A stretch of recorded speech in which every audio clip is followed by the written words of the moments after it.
Have you ever heard the story of a tiny nation, outmatched in every conceivable way, facing down the colossal might of a superpower and defying all expectations?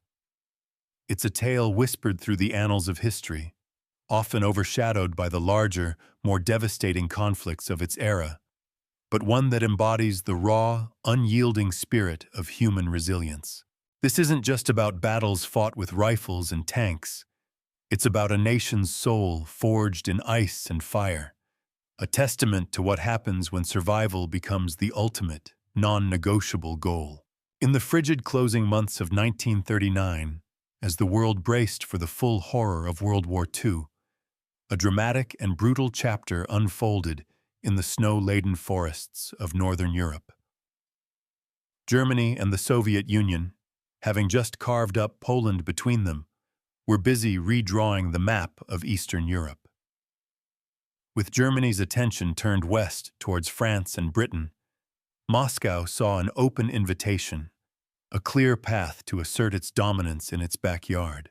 And its next target, a small, independent nation known as Finland, was about to deliver one of the most unexpected and punishing surprises in military history. This was the Winter War, or as the Finns knew it, Talvisota. A conflict that Stalin believed would be a swift, triumphant march, but which instead became a bloody, humiliating quagmire that echoed far beyond its icy battlefields. The seeds of this conflict were sown much earlier, in the shifting sands of imperial collapse and revolutionary fervor. Finland, once a grand duchy under Russian rule, seized its independence in 1917 amidst the chaos of the Russian Revolution. This wasn't a clean break. Both countries subsequently endured devastating civil wars. In Russia, the communist Bolsheviks ultimately triumphed. In Finland, however, the anti-communists, or whites, emerged victorious, despite even a young Joseph Stalin's efforts to aid the Finnish Reds. This ideological schism, a deep scar from their shared revolutionary past, would fester for decades. For Moscow, an independent Finland, especially one that had rejected communism, was a dangerous anomaly, a potential Western foothold directly on its doorstep. By the 1930s, despite a non-aggression pact, the relationship was fraught with mistrust. Stalin's paranoia, fueled by his Great Purge within the Soviet Union, extended to his borders. He saw the Gulf of Finland and the Baltics not merely as strategic choke points, but as potential springboards for capitalist powers to threaten Leningrad, a city of immense symbolic and strategic importance to the Soviet state. Historians still debate whether this genuine security concern outweighed his undeniable desire to reclaim as much of the former Russian Empire as possible, a pattern he had already demonstrated in eastern Poland and would later repeat in the Baltics and Bessarabia.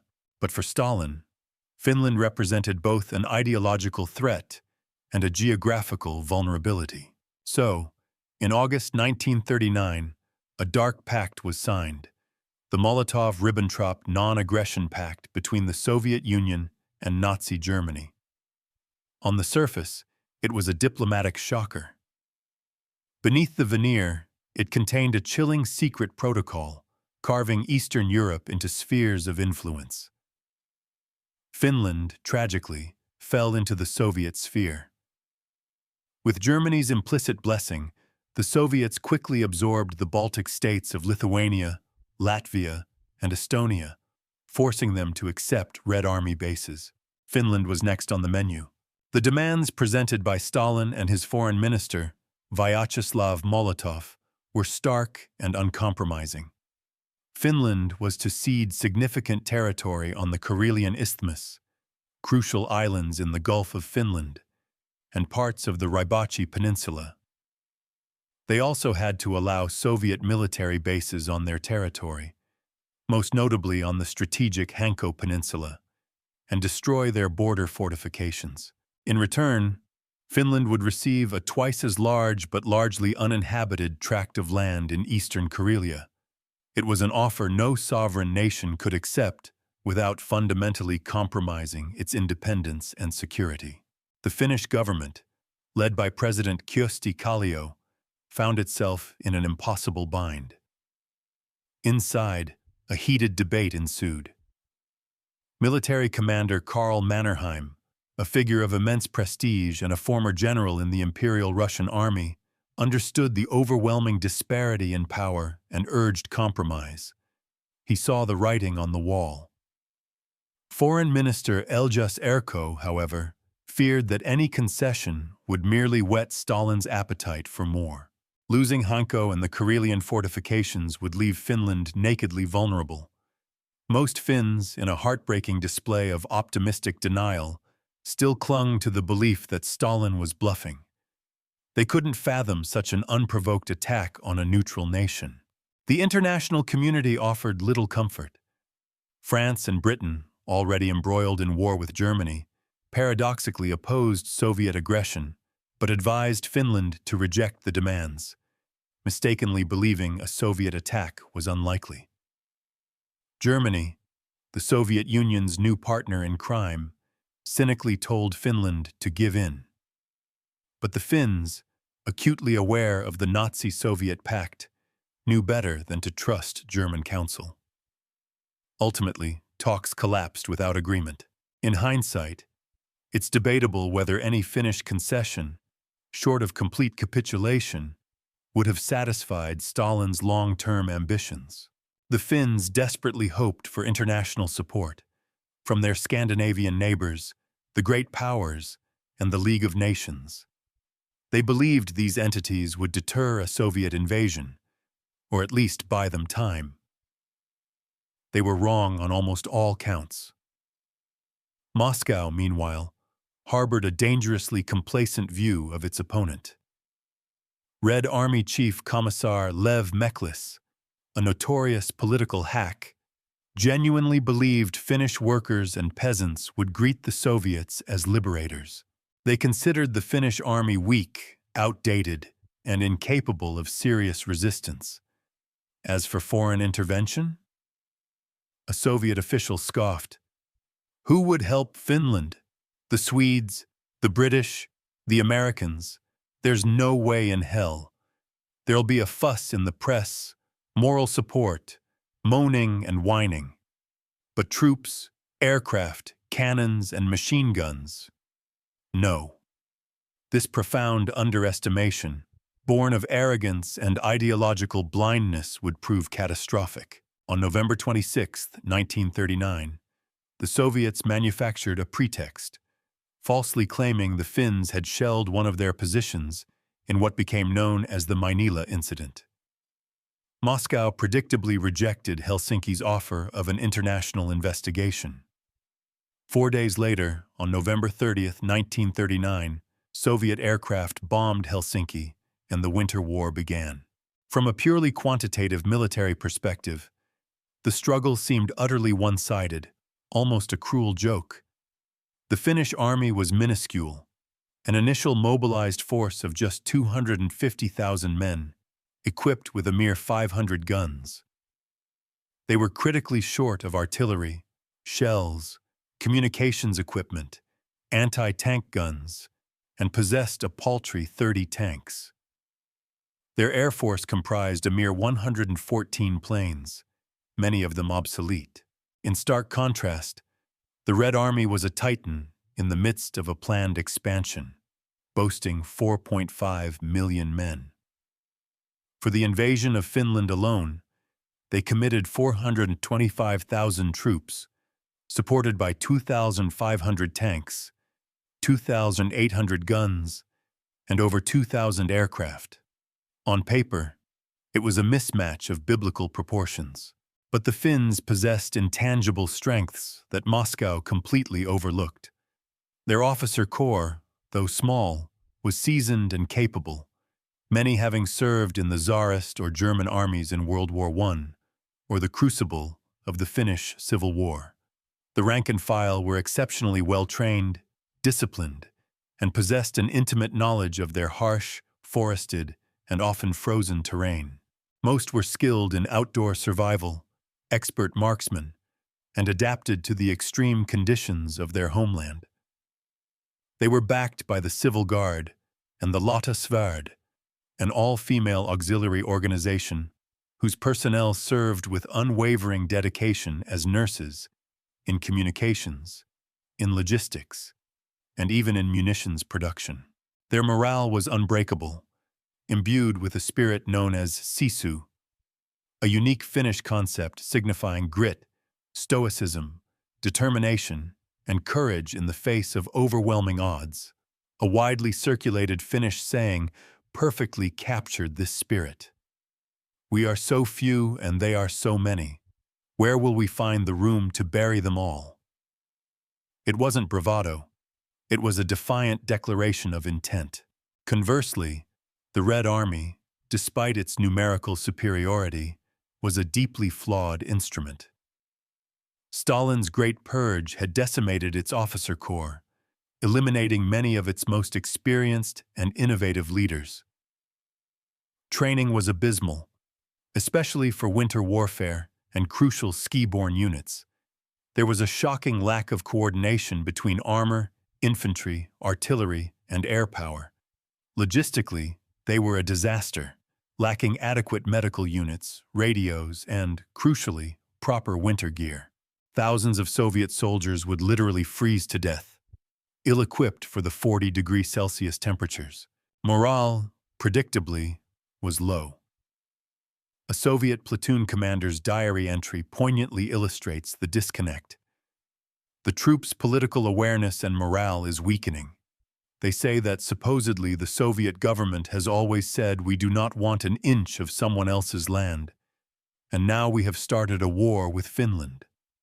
If we explain that it is necessary to strengthen the borders, they will object that no one attacked us. I myself believe that the contradictions with Finland could have been resolved. This wasn't the heroic liberation promised by propaganda. It was an unwanted invasion of a peaceful neighbor, and the Red Army knew it. Red Army Front Commander Kirill Meretskov's initial battle plan was born of this overconfidence and ignorance. He envisioned a massive, swift assault against the Finnish Mannerheim Line on the Karelian Isthmus, pushing quickly towards major Finnish cities. Further north, other Soviet forces would drive north of Lake Ladoga, and another push aimed at the town of Oulu, intending to slice Finland in two at its narrowest point. A supporting attack targeted the Arctic port of Petsamo. Meretskov confidently expected victory by Stalin's birthday on December 21st. Some Soviet commanders, those who still possessed critical thinking, voiced concerns that the plan disastrously underestimated the brutal terrain and the tenacity of the enemy. Their warnings were summarily ignored by the High Command. As a grim prelude to the invasion, Soviet authorities also deported ethnic Finns living on their side of the border to the interior, preemptively removing any potential fifth column. The Finns, however, had been preparing for this day since the 1920s. Their Mannerheim Line was not a static, concrete fortress like the Maginot Line, but a masterwork of defensive engineering adapted to the unique Finnish landscape. It brilliantly exploited the natural barriers of swamps, streams, lakes, and dense forests on the isthmus, integrating them with cunningly concealed fortifications. Their plan was purely defensive, designed to bleed the Soviet advance dry, buying time and inflicting maximum casualties. The Soviets, in a further display of their detachment from reality, even set up a puppet communist government in waiting under Otto Vilhelm, a Finnish communist exile with virtually no popular support. Moscow then declared it would only deal with this illegitimate entity, not the legitimate Finnish government. This egregious act, however, had an unintended consequence. It united the Finnish nation like nothing else could. Even those who had fought on opposing sides in the brutal civil war now saw the war as one of national survival against a foreign aggressor. not a territorial dispute. Radical leftist Olavi Siipainen eloquently captured this profound shift. Now, it wasn't a question of whether we were communists or fascists. The political walls within Finland that we had built and done our utmost to uphold crumbled. Then was the moment, a morning that will never cease to radiate its light on us who experienced it. This unity, this shared sense of purpose, would be a formidable weapon. On the Karelian Isthmus, where the main Soviet thrust was expected, Red Army units surged across the border, only to crash headlong into the Mannerheim Line along the Taipale River. This is where the Soviet juggernaut first truly faltered. From December 6th onwards, the Red Army repeatedly launched frontal assaults, their infantry and tanks advancing in dense, predictable formations. They were easy targets. The marshy, broken terrain bogged them down, forcing them onto predictable paths, straight into pre-planned Finnish killing zones. Finnish artillery and infantry, masterfully camouflaged and expertly positioned, unleashed a devastating firestorm. Their guns fired a mixture of shrapnel against the packed infantry and high explosives to disable tanks, often breaking up an entire assault force within minutes. Finnish ingenuity shone brightly in these early encounters. Tanks, a formidable new weapon of war, presented a particular challenge for the lightly equipped Finns, but they adapted. Soldiers with incredible bravery would approach tanks, lobbing cluster grenades and satchel charges. Some even used crowbars to pry off tank tracks. Perhaps the most famous innovation was born from necessity. Bottles filled with flammable alcohol, ignited by a cloth fuse. These improvised incendiary devices quickly became known worldwide as Molotov cocktails, a darkly humorous retort to Molotov's absurd claim that Soviet planes were dropping food parcels, not bombs. Finnish soldier Carlo Erho recounted a chilling example of this defiance. A comrade calmly lit the fuse and threw the bottle toward the last tank. It hit just behind the air intake slots and immediately caught fire, reflecting the surrounding area with its yellowish flame. Soon the entire tank was enveloped in fire, and Kivivirta said, "Broiled Russians for sure." By December 27th, Soviet attacks on this sector petered out, and their attempts to break the line around Kola also failed. It was in this sector, particularly around Kola, that the legend of Simo Heiha, the White Death, was born. A Finnish farmer and avid hunter, Heiha, often operating in temperatures as low as 40 degrees Celsius, would don his all-white camouflage, stash himself in a snowdrift, and unnamed, using a standard bolt-action rifle without a telescopic sight to avoid glare, would systematically pick off Soviet soldiers. He is credited with over 500 kills, making him arguably the most successful sniper in history. His story, like many others from the Winter War, became a symbol of Finnish cunning and deadly efficiency against a clumsy, overconfident enemy. However, an even more pervasive and indiscriminate White Death for the Red Army was the unforgiving Finnish winter itself. In December, temperatures plunged to unimaginable lows.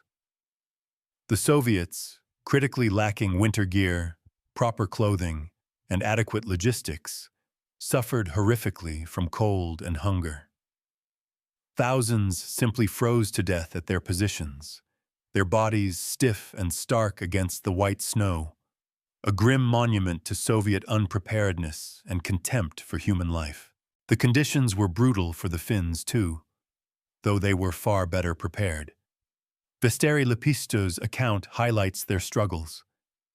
There was always a lack of ammunition. Our hand grenades produced in 7 different countries were really hazardous. Our lives were at stake every time we used them. Our most aggravating work was getting out there in 40 below zero, right in front of the enemy lines to set up barbed wire barricades. We had to work without gloves, and we dared not make any noise. Everything was done at night.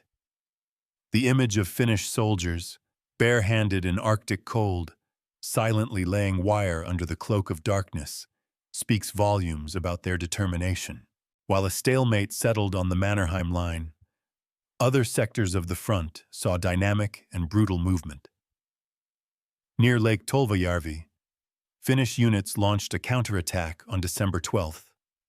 The numerous frozen lakes, thick fog, and broken ground, the very obstacles Soviet commanders had dismissed, now crippled Soviet air power and tank effectiveness. The Red Army had advanced swiftly, almost cutting off the Finnish defenders just days prior, but their overextension proved fatal. Cold and hungry, Soviet soldiers were caught off guard, enjoying captured sausage stew from Finnish field kitchens. In a remarkable display of improvisation and courage, a scratch force of Finnish staff officers and other non-combat personnel launched a night attack, inflicting heavy casualties and halting the Soviet drive. This engagement, sarcastically dubbed the Sausage War by the Finns, marked their first offensive victory, costing them 350 casualties while inflicting an estimated 5,000 on the Soviets. They also captured valuable Soviet artillery, machine guns, and even T-26 tanks, providing a much-needed boost in morale and equipment. Further north, in central Finland, the Soviet Ninth Army deployed 50,000 troops, vastly outnumbering the 11,000 Finnish defenders. But this Soviet force was inexperienced and poorly trained for the conditions. Critically, it had very few skis and even fewer men capable of using them. Their advance was therefore confined to the few forested roads, forming long, vulnerable columns.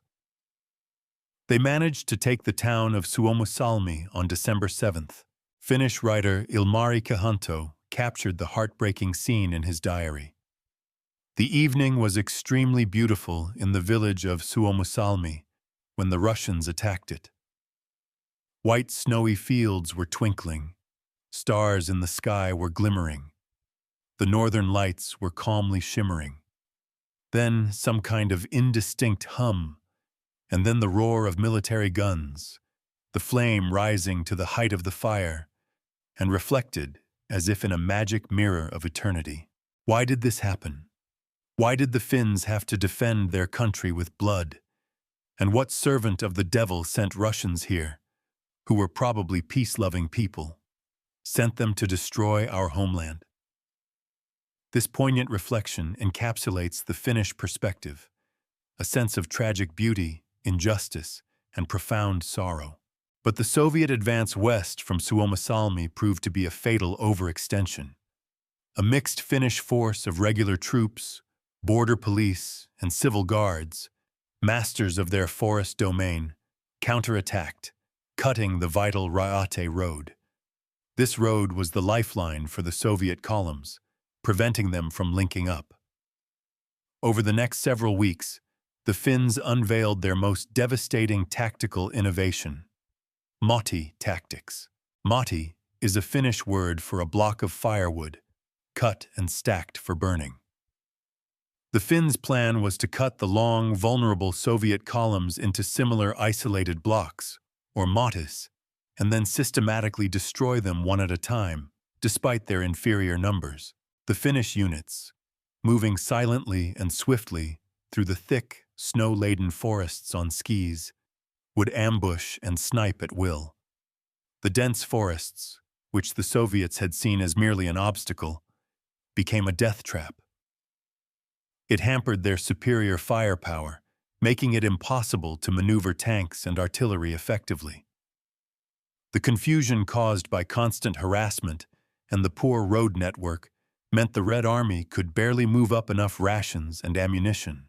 Soviet troops trapped along the road were confused, starving, freezing, and utterly demoralized.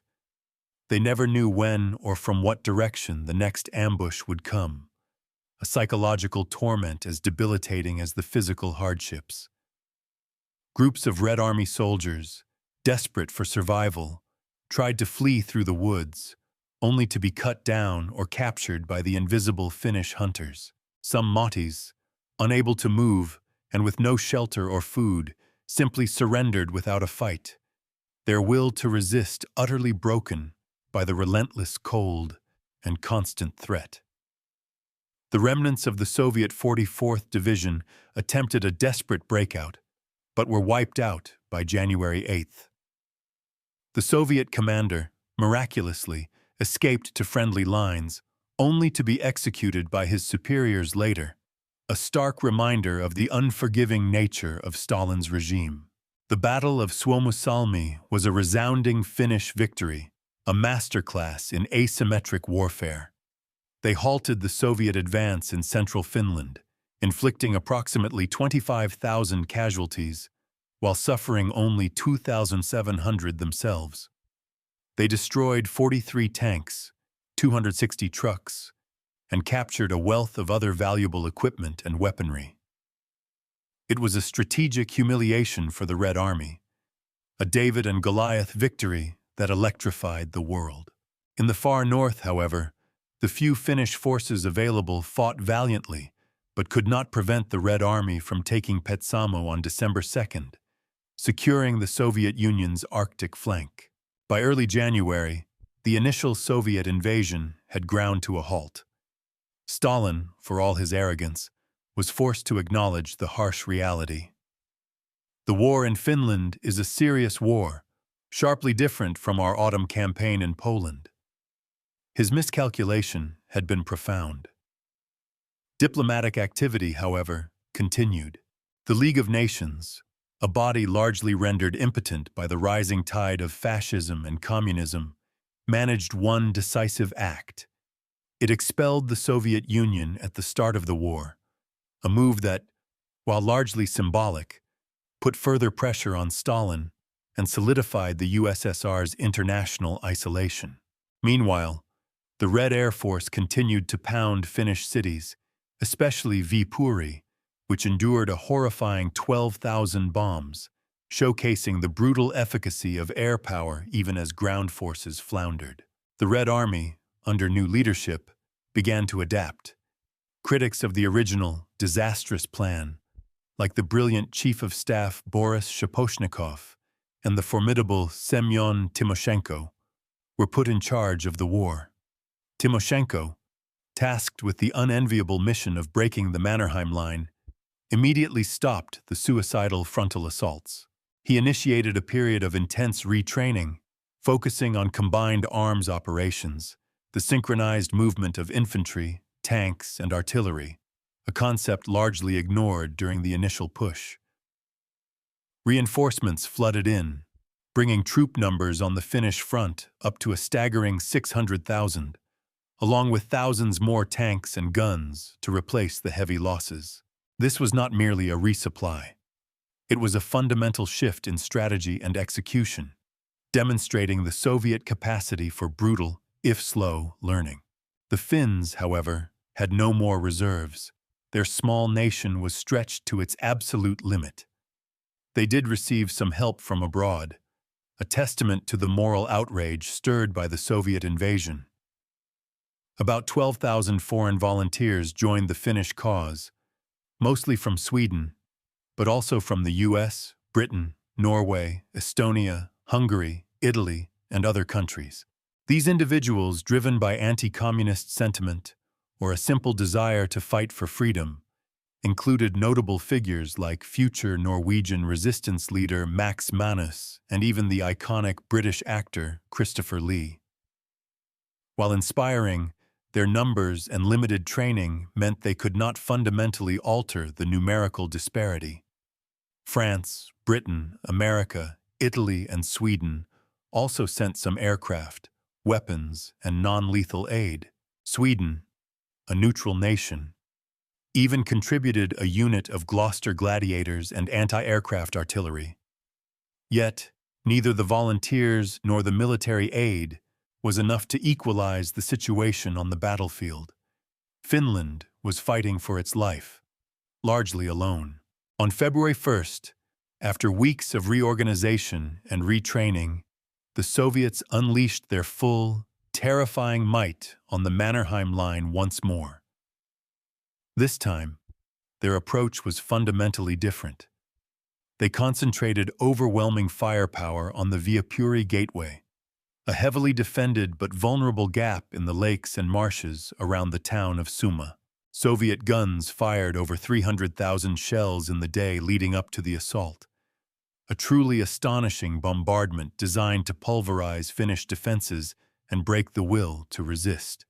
Red Army troops simultaneously stormed the entire length of the line, preventing the Finns from reinforcing the critical gateway. After 10 days of vicious, hellish fighting, with positions changing hands multiple times amidst a blizzard of steel and fire, the Soviets finally broke through. Their armor, now operating in concert with infantry and artillery, surged through the gateway. Soviet artillery officer Nikolai Voronov vividly recalled the success of their new combined arms tactics. A hurricane of our bombs and shells descended on Suma. I was at a forward observation post. After the artillery had shifted its fire to the required depth, infantry and tanks simultaneously attacked and began to advance successfully. This time the enemy did not hold out. His flanks were in danger of encirclement, and he began to retreat. The strong point fell before my eyes. The Finns, outnumbered, outgunned, and utterly exhausted, fell back to their interim line of defense.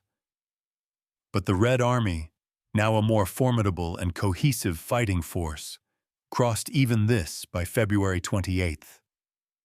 Despite continued fierce Finnish resistance, including on other sectors where they were still bravely mottying Soviet columns, they could not stem the relentless Soviet drive towards Viapuri and the capital, Helsinki. The sheer weight of numbers, applied with new strategic competence and overwhelming firepower, was finally taking its inevitable toll. In February and early March, as Finland teetered on the brink, British and French politicians debated intervention. They viewed the Soviets, by virtue of the Nazi-Soviet pact, as an ally of Germany, and some argued for direct military aid, potentially alongside Norwegian and Swedish troops. British Prime Minister Winston Churchill praised Finnish resistance as sublime and superb, and French Premier Édouard Daladier, perhaps overly optimistically, spoke of sending 50,000 troops. London and Paris genuinely discussed sending ground troops into Finland, launching a naval attack on Soviet ports, or even striking Soviet oil production in the Caucasus or Crimea, perhaps sparking a Ukrainian revolt. Their critical mistake, however, was in believing Finland could hold out until May. They simply underestimated the speed of the Soviet adaptation and the scale of the Finnish exhaustion. Even among the Allies, doubts lingered. As French socialist politician Alexandre Varenne articulated, "We are at war with Germany, which remains our principal concern. If we are to be brought to also fight against the immense Soviet empire, we'd have to be given a reason to do so, and it would have to be compelling." Norway and Sweden, fearing German retaliation, also steadfastly refused to allow Allied troops passage through their territory. Ultimately, direct Allied intervention never materialized. Still, the mere threat of possible Allied military intervention, however remote, was enough to push Stalin towards an end. He wanted the conflict concluded as soon as possible, fearing an escalation that could draw in other powers. Talks with Finland began on March 6th. On the front, Finnish troops put up a bitter, desperate fight in Viapuri, their second-largest city, but the Soviets eventually forced them out, destroying much of the city by March 11th. The situation was dire, beyond salvation. Finnish General Heinrichs admitted the agonizing truth. "It is my duty to report that the present state of the army is such that continued military operations can lead to nothing but further debilitation and fresh losses of territory." The nation had fought with unimaginable courage, but it had reached its breaking point. On March 12, 1940, Finland and the USSR signed the Treaty of Moscow. The Winter War was over. Finland, having preserved its independence, paid a heavy price. It ceded 10% of its territory, mostly in the southeast and far north, forcing 420,000 Finns to flee their homes in the annexed regions. It also had to lease the strategic Hanko Peninsula to the Soviets for 50 years, for use as a naval base. The Winter War was short, just 105 days, but devastatingly bloody. Approximately 25,000 Finnish troops were killed and 43,000 wounded.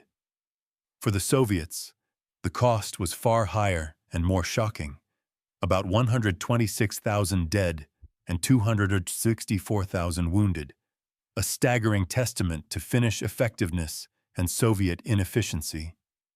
The Finnish Air Force and anti-aircraft guns, despite their limited numbers, shot down 579 Soviet planes, while losing just 53 of their own. Soviet bombing raids killed and wounded 900 Finnish civilians, adding to the civilian toll.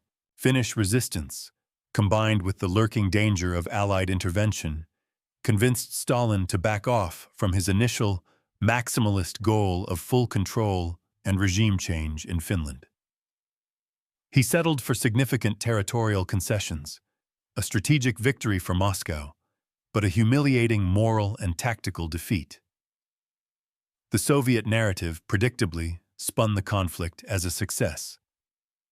One Soviet officer remarked, "Defeating the Finns is not a great task. The main thing in our victory is that we defeated the technique, tactics, and strategy of the great European states, who were the teachers of the Finns. That is our main victory." A classic example of post-facto rationalization and propaganda. In Germany, however, Adolf Hitler observed the Winter War with keen interest and a deeply flawed interpretation. He saw the Red Army's initial blundering and heavy losses as definitive proof that Stalin's Great Terror had fatally weakened the Soviet military. He concluded that the Soviet Union was unprepared for war and ripe for invasion, a miscalculation that would lead to his own ruinous Operation Barbarossa just over a year later. Finland, while preserving its independence, experienced a profound national trauma. The suffering of its population under Soviet bombing, the loss of ancestral lands, and the forced displacement of hundreds of thousands of Finns led to lasting bitterness. One Soviet soldier, perhaps with an unwitting stroke of insight, remarked, "The Finns are not mean, they just really hold a grudge. They remember who has done them harm in the past. God forgives, the Finns do not." And less than a year later, the two countries would indeed be at war again, a continuation of this unfinished conflict. The Winter War stands as one of the most unique and compelling conflicts of the Second World War. Its unforgiving climate, the vastness of the battlefield, and the vastly different doctrines of the Finns and the Soviets shaped a struggle unlike any other. On a tactical level, battles like Suomussalmi or Tolvajärvi demanded everything at the Finns' disposal: their courage, ingenuity, and profound knowledge of their homeland. The Red Army, in turn, was forced to adapt, learning brutal lessons in a harsh environment. So, what lessons can we draw from this extraordinary tale of the Winter War? Firstly, it's a powerful testament to the power of national will and unity. When a nation, regardless of its size or military might, is united by a common purpose, survival against an existential threat, it can achieve extraordinary feats. The Finnish sisu wasn't just courage, it was a collective refusal to be subjugated, a deep-seated commitment to their homeland and independence. This profound sense of unity allowed them to overcome political differences, economic hardships, and the overwhelming numerical superiority of their enemy. It proves that spirit, morale, and unwavering resolve can be as potent as any weapon. Secondly, the Winter War highlights the critical importance of leadership and adaptability. The Finnish commanders, from Mannerheim down to the company level, understood their environment, their limitations, and their enemy's weaknesses. They innovated with tactics like Moti, utilized their terrain to maximum advantage, and fostered a culture of initiative among their soldiers. The Soviets, initially hampered by purges and rigid doctrine, only began to find success when they purged their own incompetent leadership and adapted their tactics, albeit at a horrific cost in human lives. This underscores that even the largest, most powerful military can be rendered ineffective by poor leadership and an unwillingness to learn from mistakes. History is littered with examples of seemingly invincible forces brought low by complacency and inflexibility. Thirdly, this conflict serves as a stark reminder of the unpredictable nature of warfare and the dangers of underestimation. Stalin's arrogant dismissal of Finland, his belief that it would be a quick and easy conquest, led directly to immense suffering and a national humiliation for the Soviet Union. No matter how powerful one side appears on paper, the human element, the terrain, the climate, and the ingenuity of the defender can turn the tide in unexpected ways. This lesson echoes throughout history, from ancient battles to modern asymmetric conflicts. Never underestimate the will of a people fighting for their homes.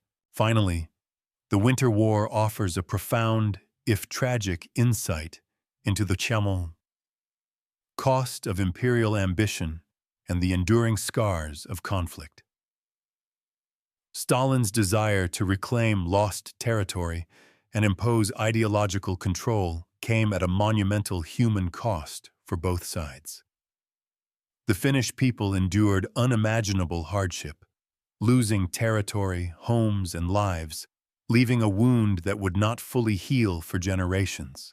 Even for the victor, the Soviet Union, the war exposed critical weaknesses in its military, drained its resources, and severely tarnished its international reputation. It was a Pyrrhic victory built on a mountain of bodies and a foundation of hubris. The Winter War may have been a brutal and localized conflict, but its echoes reverberated through the larger narrative of World War II and beyond.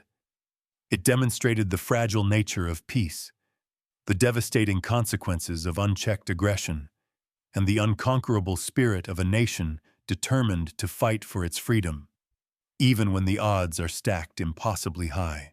It is a story not just of military strategy, but of human endurance, sacrifice, and the unwavering belief that some things are worth fighting for, no matter the cost. And that perhaps is its most enduring and vital lesson for us today.